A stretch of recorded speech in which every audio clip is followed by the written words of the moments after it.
Hey guys, what's happening? It's Coach Phil Houston here, and I'm back with another episode of 4-Pillar Fitness for you. Today we've got a really cool topic. It's going to be a little bit of fun. Want to welcome everybody. But before we get to today's topic, real quick bit of housekeeping. If you're listening to us on iTunes and you like what you hear, would you drop us a 5-star rating so that people can find us and get some value from the podcast? Really, really appreciate that. I'd be very grateful if you would. Now on to today's show, 12 weight loss hacks that don't work. Hacking your body, biohacking seems to be this huge topic these days. And there's articles out there about weight loss hacks and fitness hacks and fat loss hacks and all that stuff. I'm going to cover 12 weight loss hacks today that just don't work, okay? If you're one of the millions of Americans who are trying to slim down, lose some weight, or just find a healthier way of eating, you may have fallen victim to this kind of clickbait nonsense. You know, Dr. Schmaz's 10 natural weight loss tricks, easy fat loss with, insert weird food name here, eat/drink/do this every day and watch the pounds fall off. It's okay. Don't beat yourself up. It's really easy to fall prey to this kind of stuff. It's somebody's sneak bullshit attack when you're really at a vulnerable point. You want to take on a challenge of getting leaner, healthier, and fitter. And these people know that. Okay. And what they're going to do is they're going to use specious science to try to get your money and get your attention. And they often do. Unfortunately, there's lots of people out there who are willing to lie to you for that purpose, to get likes and follows, get your money, all that stuff. And get you to, even worse, to spread this crap on your social media and look like a fool. There's lots of well-meaning idiots in the health and fitness space too. And these are also people who really believe the crap they're telling you. But again, I'm digressing just a little bit. I'm going to give you a single piece of advice that changed my approach to my own health and fitness, and has changed the approach of virtually every client I've ever worked with, whether they're athletes or busy moms and dads. And it's this: enjoy the process. Don't fixate on the product, okay? Just enjoy the process. Don't fixate on the product. Another way to say it is, it's about enjoying the journey and being present to it, right? Not rushing to the destination. If you were driving along a beautiful highway in Rocky Mountain National Park or Yellowstone Park, going somewhere, and you really weren't late, you knew you could get there on time, you would take your time and take in all scenery and enjoy it. The reality of it is, no matter where you feel like you are in your fitness journey, you're okay. You can get where you want to go, and you don't need to rush and take shortcuts. Now, that's not saying that sometimes you can't speed the journey a little by adjusting some things, but fitness tweaks is a topic for another day, and that's stuff that actually works, okay? Right now, let's shed some light on some of the nonsense that some of these weight loss hacks really are. I'm going to jump on some big ones, really not in any particular order. The first one we're going to cover is skipping meals. So this is a common trick that people use to try to cut a few pounds really fast. And if you skip a meal a day for a week and you're sure to eat your normal amount at other meals, you're likely to drop a pound or two for the weekend. But at what cost? Because you're feeding your body an insufficient quantity of calories, or energy in this case. Your brain is going to act to slow your metabolism down to match the amount of energy coming in. It's also going to stimulate your hormones to make you hungrier, and that's not a good thing. So when you wind up eating, your system will want more food, and you're more likely to binge at some point. So not a healthy thing, right?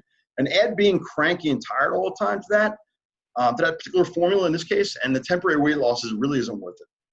Hack number 2, focusing on more intense exercise. More is not better, folks. It just isn't. Do you really enjoy a killer workout? And I don't mean like something that was fun and you enjoyed and it challenged you. I mean the kind where sitting on the toilet the next day is like a medieval torture, just an absolute pain, okay? If not, you probably need to think about pairing exercise and proper diet to get where you want to be. There's nothing wrong with tough workouts, but tough is relative. When you show up at a new boot camp in town and everyone else has been there for 3 months or more, don't worry about trying to keep up with them. All right, they're already in the groove. You need to get in your groove. Focus on getting the most out of you without wrecking the rest of your week. Remember, when it comes to workouts and exercise, challenging is a relative phrase. Everyone was a beginner at some point. Many people who begin an exercise program as part of an effort to lose weight simply overdo it in the beginning. And remember, sustainability matters. It's really, really important. You can't out-train a bad diet. Pairing intense exercise with a diet full of sugars, processed foods, and garbage won't get you to healthy and lean. It will likely lead you to a dead end, or maybe just another dead end, because you've probably been there before. In my nearly 2 decades of doing this, I've seen hundreds of people not out-train a bad diet, but still overtrain themselves right into a program-ending injury or illness. Really just a bad thing. Hack number 3, drinking green tea, eating coconut oil, or drinking apple cider vinegar. Listen, all these things are fine on their own, and they have a place. Green tea is a great drink, delicious, loaded with antioxidants, and really can help with hydration. But its impact on metabolism is minimal, not non-existent, just minimal. In fact, a 2018 study published in Human Kinetics concluded that, quote, the metabolic effects of matcha, green tea, should not be overstated. Coconut oil is also awesome. I love it. It'll tame your frizzy hair. It'll definitely improve your skin quality, and it's terrific for cooking. I like cooking with it. Some recipes really benefit from the flavor that it adds to foods, but it's a calorically dense fat that should be used sparingly in cooking and recipes. And as for apple cider vinegar, not all it's cracked up to be.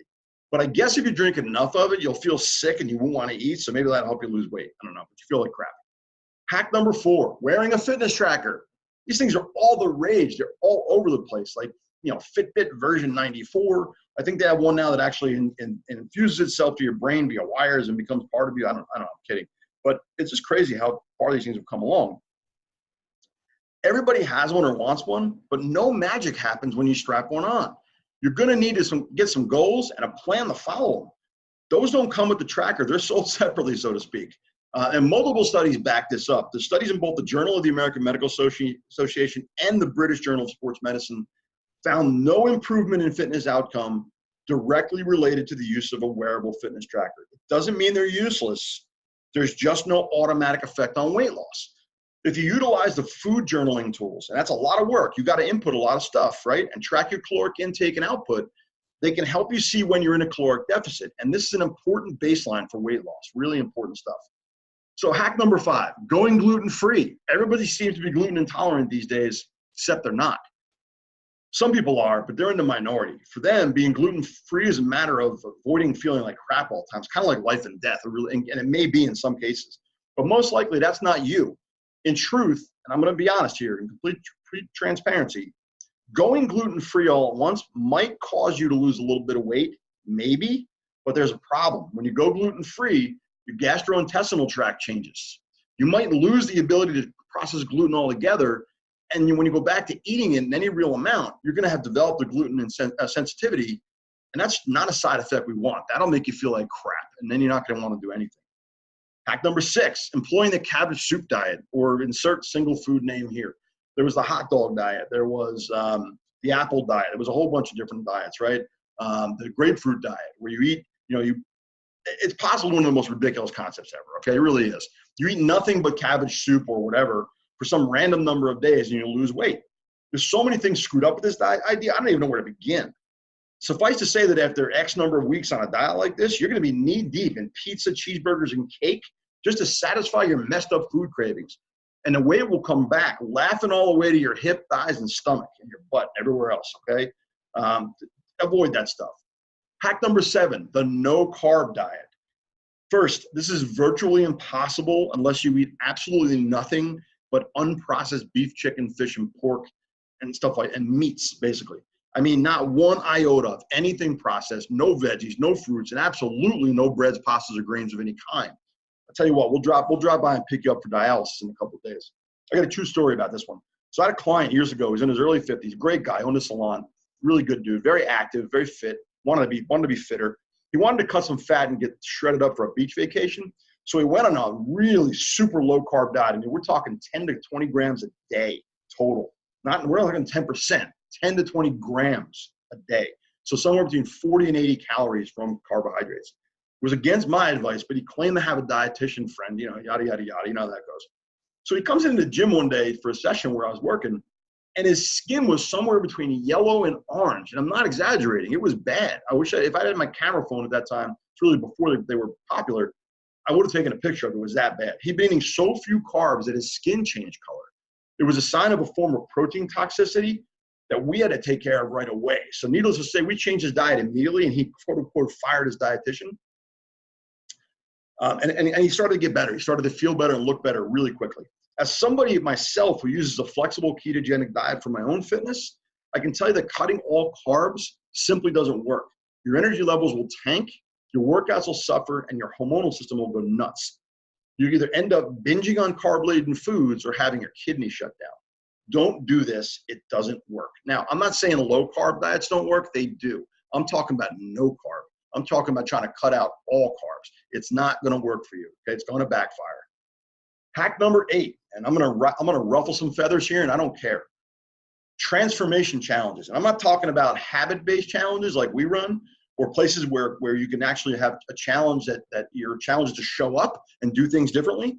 Again, habit-based. I'm talking about what we call a value-based challenge. How much fat you lose, how much weight you lose, how many inches you lose.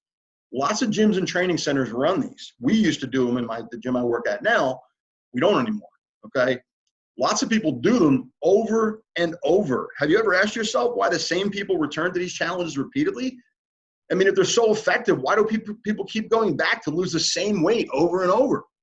Because they don't work. All they do is produce a whole class of fitness tourists, people who bounce around from challenge to challenge, hoping for the next magic bullet. There ain't one, never going to be one. The focus here is on a result, not on changing habits for the long term, and that's the problem. Many people don't get past the first week, often because they don't see immediate results, and they do see a couple of other people who maybe haven't done 20 transformation challenges jump right out to a fast start, and they get discouraged and they quit. Even for those who do succeed in one of these, they often gain some or all of the weight back in return, only to find out that losing the weight the second, third, fourth time gets progressively harder as they do. Jump in one of these if you want to challenge yourself. I have no objection to them as a basic premise. I just object to what they lead to, okay? But don't pretend, if you jump in one of these things, that it's a real answer to your long-term and sustainable weight loss and fitness needs. Hack number 9. Oh boy, I'm gonna ruffle a lot of feathers today. That's cool. The juice cleanse. Oh God, you drink juice for a week, much of which is sugar laden, by the way. Well, welcome to insulin hell. You lose a few pounds. Great. Now what? You're gonna drink only juice for the rest of your life? I know they all sound healthy, right? You juice all those fruits and vegetables to concentrate the nutrients in them. But you know what you're not getting? Real food, fiber, and satisfaction. Okay, you're losing out on all those things. Juicing takes the majority of the fiber out of the fruits and vegetables, so you pour the sugar over your teeth, but don't chew any food. Not chewing your food actually short circuits an entire hormonal pathway that helps to signal satiety. In other words, signal fullness. It's science, the words of Ron Burgundy. You also lose out on satisfying your body's need for protein. Plant proteins are great, but there's tons of research showing that our bodies prefer the enzymatic and amino acid profiles in animal proteins. And again, an argument for another day. I don't want to have that argument today. You want the goodness of fruits and veggies, eat them. Your body will thank you for it. Hack number 10, the master cleanse. This might be the worst piece of garbage. Well, you know what? I think I'm getting 3 pieces of garbage in this list. But anyway, this is not a great idea. You live on a concoction of water, cayenne pepper, lemon juice, and maple syrup for a period of 3 to 10 days. That sounds delicious. Aside from sounding atrociously boring and gruelingly uncomfortable, it doesn't work. Unless, of course, your goal is fatigue, nausea, dizziness, headaches, maybe even some diarrhea thrown in for good measure. Then the master cleanse is for you, baby. It's where you're going to live, all right? This thing deprives your body of essential nutrients, including proteins, which can lead to muscle loss. And let's remember, kiddies, less muscle loss means you burn fewer calories and less fat, remember? It's basically a starvation crash diet.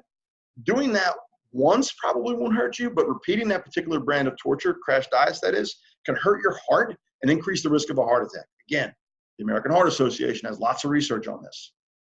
So avoid the master cleanse.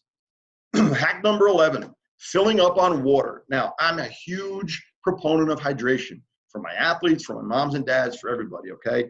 But there is no magic amount of water that will help you lose weight and keep it off. Now, for those of you who are sitting there saying, yes, but how about all those MMA fighters and wrestlers and boxers who make weight by drinking 2.5 gallons of water a day? They do it for 3 to 5 days, maybe 7 days. And then as soon as they weigh in, guess what?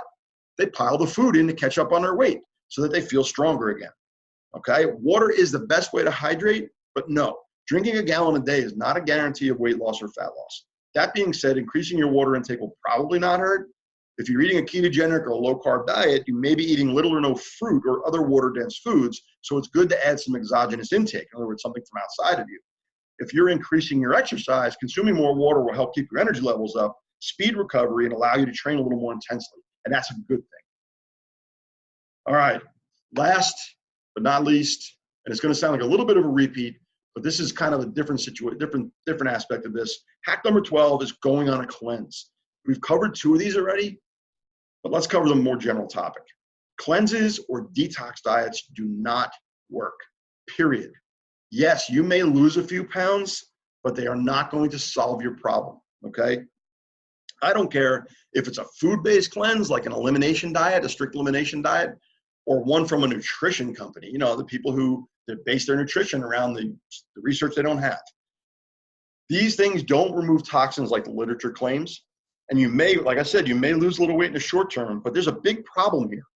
These cleanse programs will not teach you how to eat for life. And you need to learn how to sustainably eat for life to keep the weight off.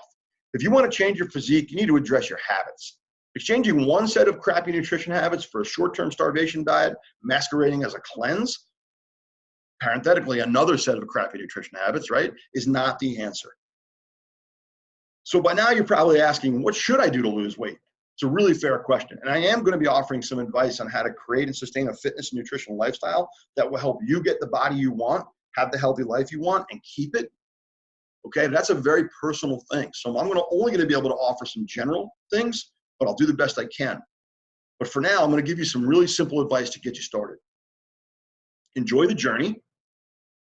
Love what you're doing. Just enjoy the journey.